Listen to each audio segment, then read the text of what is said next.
Welcome back to the channel. Today, we're going to be reviewing the new Netflix comedy, The Lovebirds. Captain, my captain. I'll be back. I'm the king of the world! Iron Man.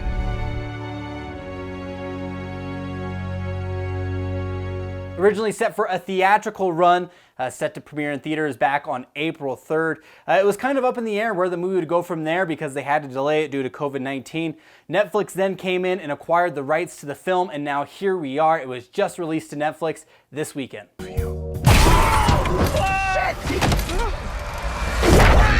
officer! He's a criminal! Move!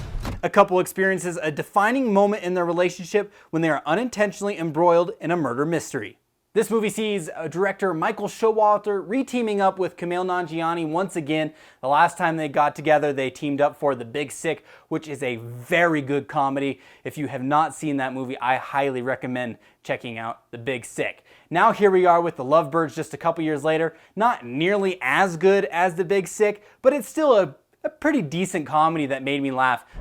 I don't think he's a cop. Easily the best part about this movie is the relationship between the two main characters, played by Kumail Nanjiani and Issa Rae. They were absolutely hilarious in this movie, and their back and forth, although it got a little tiring at times, for the most part was pretty funny. And I actually wouldn't mind seeing them team up in another movie because it worked so well together in this film. And it was easily the best part of the movie because I feel without them, this movie really wouldn't have been nearly as good as what it was. It was really just an okay comedy as it is, but these two really kind of just put it into that next level that made this a pretty decent film. That's me covering up my body cam so I can beat your ass. And as I mentioned, there are a lot of laughs in this movie, and the jokes, they just keep coming. Sure, some of them do miss, don't really connect, but they're just like rapid fire throughout the entire movie, so some aren't gonna hit as well as others. The ones that do hit, though, really will make you laugh. There was quite a few jokes in this one that had me chuckling in a room all by myself. So I think it would have been really cool to see this one in theaters so you could kind of play off the rest of the audience. And you know, it usually works better with a crowd when you're watching comedies. Did you think it was one of those men-only doors?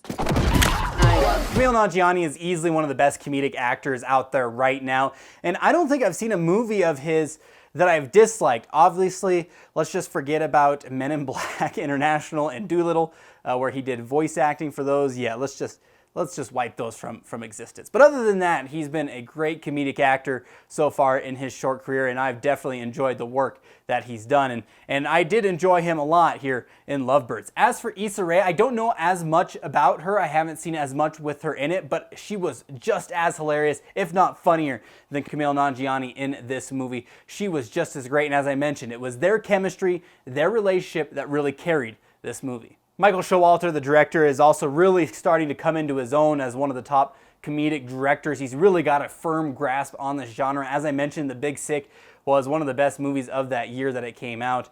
As for The Lovebirds, though, not as good of a turn, but you can tell that Michael Showalter really knows how to handle comedy and really work the camera to get the best laughs. Another plus about this movie is its runtime. At an hour and 26 minutes, this is a movie that could have easily tried to stretch out to 2 hours and just would have derailed the whole thing. This movie knows exactly what it is and doesn't go any longer than the necessary time that it's needed. You don't need that much time to tell the story that is told in this movie. Hour 26 feels like a perfect runtime.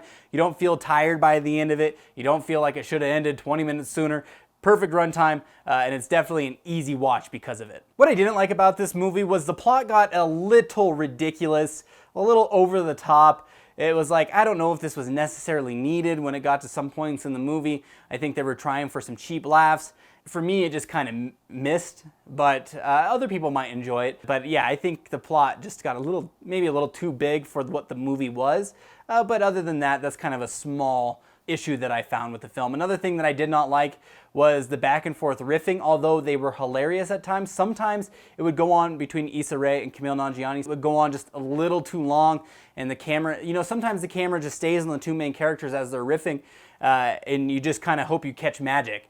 And sometimes it worked out well, you know, you just let the camera play out on them as they keep going back and forth. Other times, they should have cut it short. Sometimes the riffing got a little too much, and the comedy just kind of ran dry. So I think if they would have trimmed up some of those areas, it would have been an even better movie. Now, do I think this movie would have been good in theaters? Do I think it would have had a successful run in theaters if it would have stayed with its April 3rd theatrical release, minus the whole COVID-19 pandemic? I really do, because I think comedies, the good comedies anyway, really find a good life in theaters and can make a good run, because it's hard to watch a comedy by yourself. You don't think things are as funny as if you're watching it with a big group. You know, you can kind of feed off the audience. So I think parts in the movie where I chuckled just a little bit would have been really big laughs if I was sitting in a theater with a bunch of people. And Kumail Nanjiani and Issa Rae, they were great. So I really wish they could have benefited from a theatrical run, but unfortunately didn't get that. Hopefully it has good legs on Netflix, and I hope it finds an audience. Overall, I liked Lovebirds.